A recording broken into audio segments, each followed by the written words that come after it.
দিকেই দৌড়ায়। এখানে সিম্পল আমরা যে এনবিপি আজকে যে পেন ম্যানেজমেন্ট নিয়ে আমরা কথা বলছি, আমরা উইদাউট এনি মেডিসিনেও আমরা পেন ম্যানেজমেন্ট করি। আগে কারণটা আপনারা নিজের শরীর থেকে যদি বার করে নেন, আপনি যদি নিজের জঠরাগ্নি ডাইজেস্টিভ ফায়ার আপনি যদি ওইটাকে মজবুত করতে পারেন, তাহলে আপনি এই রোগ থেকে খুব তাড়াতাড়ি সুস্থ হতে পারেন। আপনার যদি হয় পেট যদি পরিষ্কার হতে আরম্ভ করে, এর মধ্যে একটা কথা মনে রাখবেন, ক্যাস্টর অয়েল, এরন্ডো তেল আমবাতের রুগীদের জন্য একটা মারাত্মক সঞ্জীবনী ওষুধ, যেটাকে আমরা বলি কি রাত্রির বেলা যখনই আপনি ঘুমাতে যাচ্ছেন এক গ্লাস গরম জলের মধ্যে 10 ml ক্যাস্টার্ড অয়েল মিশিয়ে আপনি খেয়ে নেন, দেখবেন সকালবেলা খুব সুন্দর আপনার বাউল মুভমেন্ট ক্লিয়ার হয়ে গেল, আর আপনার তখন ব্যথাটাও কম থাকে।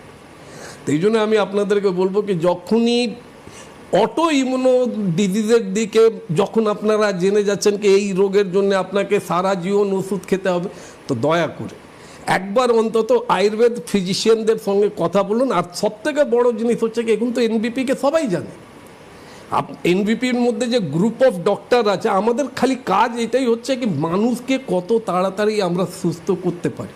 ওর জন্য যা কিছু হয় দেখবেন, একটা আরও আপনাকে বলে দিই, অটোফ্যাগি। ইউটিউব যারা সোশ্যাল মিডিয়া সার্চ করেন ওরা জানে অটোফ্যাগির মানে হলো আমি যদি নিজের শরীরের ইন্টারনাল পার্টকে, ইন্টারনাল অর্গানগুলোকে যদি রেস্ট দিই, 12 ঘন্টার যদি আমি রেস্ট দিই, এমনি করে যদি আপনারা নিজের শরীরকে 12 ঘন্টা যদি রেস্ট দেন, তো দেখবেন আপনাদের কখনো কোনো অটো ইমিউনো ডিজিজ হতেই পারে না। কেন কি আমাদের শরীরটা সেল দিয়ে তৈরি। আমরা যদি ইন্টারনাল অর্গানকে কাজ করতে না দেয়, অনেক মানুষরা আছে দিনের বেলা খাবার কম খায়, রাত্রির বেলা একদম পেট ভরে খেয়ে নিল, মানে আপনি তো চোখ বন্ধ করে ঘুমিয়ে পড়লেন, কিন্তু আপনারা কখনো ভেবেছেন কি আপনার শরীরের ভেতরে যে ইন্টারনাল অর্গানগুলো আছে তারা জেগে আছে?